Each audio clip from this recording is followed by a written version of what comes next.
En esta oportunidad vamos a responder la pregunta: ¿qué terapias y herramientas homeopáticas recomiendo para el tratamiento del trastorno por déficit de atención e hiperactividad? El trastorno por déficit de atención e hiperactividad es uno de los trastornos del neurodesarrollo más frecuente en la edad infantil.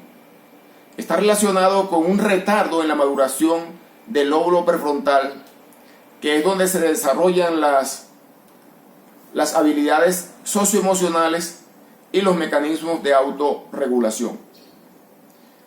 Lo que sucede cuando están alterados estos mecanismos de autorregulación y las habilidades socioemocionales es que la conducta es impulsiva, hiperactiva y desatenta. Esto obedece a que están alteradas las funciones ejecutivas, que son las que nos permiten actuar de una manera ordenada, planificada, elaborada y tomar decisiones acertadas. Dentro de las funciones ejecutivas está lo que se conoce como atención flexible. La atención flexible es la que permite tomar decisiones de cambiar el foco de la atención de manera oportuna y rápida frente a los cambios que se presentan en el medio ambiente o que se presentan en la forma como se vienen desarrollando unos procesos inmediatamente. Cuando hay unos cambios, lo que se debe es cambiar la forma como se vienen haciendo las cosas para no fracasar. Luego está la memoria de trabajo, que es la que nos permite almacenar información, especialmente la información más reciente, para recuperarla y tomar decisiones usando la información que tenemos para de esa forma operar de una manera eficiente y tomar decisiones acertadas. Y está el control inhibitorio, que es el que nos evita tomar decisiones de manera impulsiva, nos permite elaborar las decisiones que vamos a tomar bajo la reflexión y bajo la maduración de los procesos. Es la que nos permite pensar antes de actuar para no tener que lamentar las decisiones que tomamos.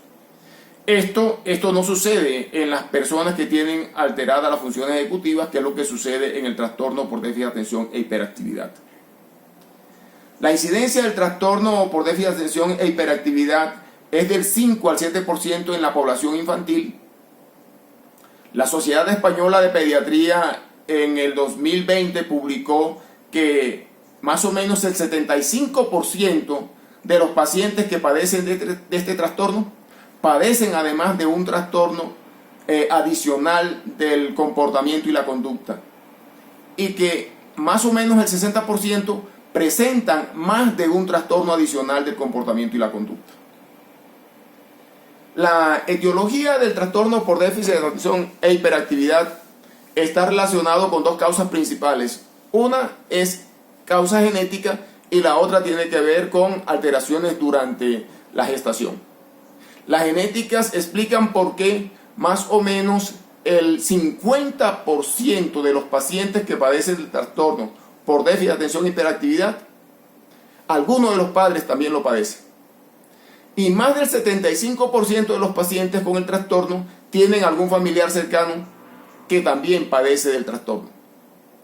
Y las causas gestacionales están relacionadas con retardo en el crecimiento intrauterino, bajo peso al nacer, parto prematuro, alteraciones de los neurotransmisores y el consumo de cigarrillo y licor durante el embarazo.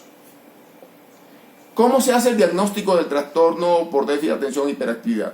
Este diagnóstico es eminentemente clínico y se basa en la 5ª edición del Manual Diagnóstico y Estadístico, el DSM-5, que además de estar presentes los síntomas con los que se hace el diagnóstico, requiere que se cumplan los siguientes criterios: que estén presentes 6 o más síntomas en los niños menores de 16 años, que estén presentes 5 o más síntomas en los adolescentes de 17 años en adelante o en los adultos. Que los síntomas hayan estado presentes en los últimos 6 meses.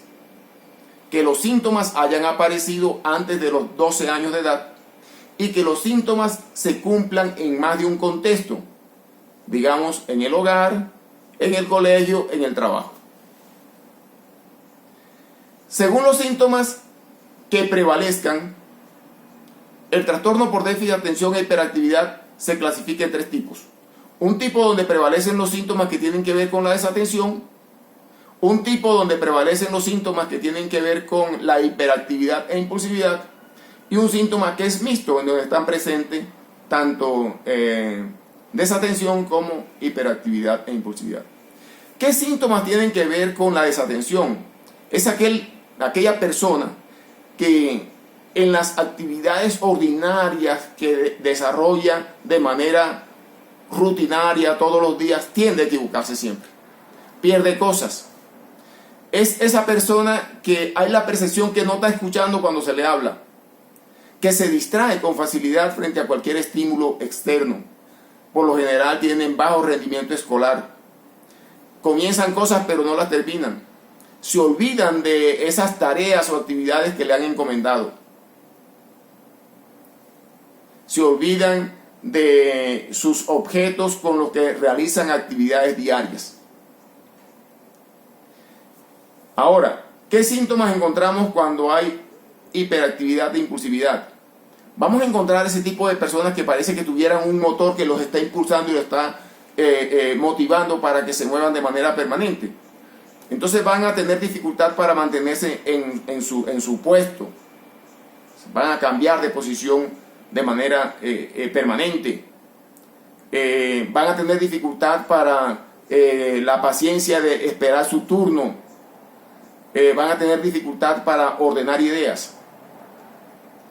Son personas que no dejan que se les termine de formular una pregunta cuando ya le están respondiendo. Tienen baja tolerancia a la frustración, tienen dificultad en la fluidez verbal, tienen dificultad en las relaciones interpersonales. Son personas que se irritan con facilidad y tienen tendencia a pelear, a discutir. Y hay el tipo mixto, en donde hay componentes tanto de hiperactividad e impulsividad como de desatención. Ahora, para responder la pregunta formulada sobre qué terapias homeopáticas recomiendo para el tratamiento del trastorno por déficit de atención e hiperactividad, hay que aclarar que en homeopatía no existen tratamientos específicos, ni existen protocolos estandarizados por enfermedades. Entonces, para hacer un tratamiento no solamente para el trastorno de déficit de atención e hiperactividad, sino para cualquier enfermedad, lo que se tiene en cuenta y lo más importante son los síntomas que presenta el paciente en el momento de la consulta. Es muy importante tener en cuenta las modificaciones, las alteraciones que presenta en su estado de ánimo durante la enfermedad, a lo que le llamamos síntomas mentales. Entonces, el tratamiento se hace bajo el principio de la individualidad y bajo el principio de la semejanza. La semejanza porque el medicamento que se le va a suministrar al paciente es el medicamento que en la experimentación produjo los síntomas que en este momento presenta el paciente, lo más semejante posible. Y el principio de la individualidad es que se tienen en cuenta los síntomas de cada paciente, independientemente del nombre de la enfermedad. Es importante en el tratamiento homeopático hacer un seguimiento estricto de la evolución después que se le da el medicamento, porque en los controles lo que se hace es que se observan las modificaciones y aparecen síntomas nuevos, lo cual podría llevar a cambiar el medicamento que viene recibiendo si eso es necesario. Se han hecho estudios con el propósito de constatar la efectividad del tratamiento homeopático. Hay un estudio que fue publicado en el 2001 que se hizo en la Universidad de Berna, Suiza, con el propósito de comparar. Lo que se hizo fue que se comparó el tratamiento homeopático específico, individualizado, con metilfenidato. La muestra fue de 115 pacientes, 92 mujeres, 23 hombres, entre las edades entre 3 y 17 años, con un índice global de Cogner de promedio 14. Lo que se observó después de 3 meses y medio de tratamiento es que el 75% de los pacientes que recibieron tratamiento homeopático específico presentaron una mejoría significativa frente a un 65% de los que recibieron metilfenidato. Hay otro estudio que se publicó en el 2005 que se hizo en Caracas, Venezuela. Estuvo dirigido por la doctora Mónica Fernández, en donde se les administró tratamiento específico a unos niños que asistieron a un instituto en Venezuela. La muestra fue de 40 niños entre 6 y 12 años, y lo que se observó es que el 85% de los pacientes presentó mejoría significativa de sus síntomas. Los medicamentos homeopáticos que más frecuentemente se formularon para el tratamiento de estos estudios fueron Lycopodium clavatum, calcárea carbónica, sulfur, belladona, causticum, phosphorus, ignatia, nux vomica, argentum nitricum, lachesis, mercurius vivus, pulsatilla, silicia, arsenicum album, agaricus muscarius, varita carbónica, brionia, hepar sulfur, iociamus niger, natrum muriaticum, stramonium, tarentula hispanica, veratrum album, calium fosforicum, ácido fosforicum, anacardium, china, chamomilla y gelsemium. De esta forma, espero haber respondido a la pregunta formulada acerca de el tratamiento homeopático en pacientes con trastorno por déficit de atención e hiperactividad. Si esta información fue de su utilidad, le agradezco que la recomiende.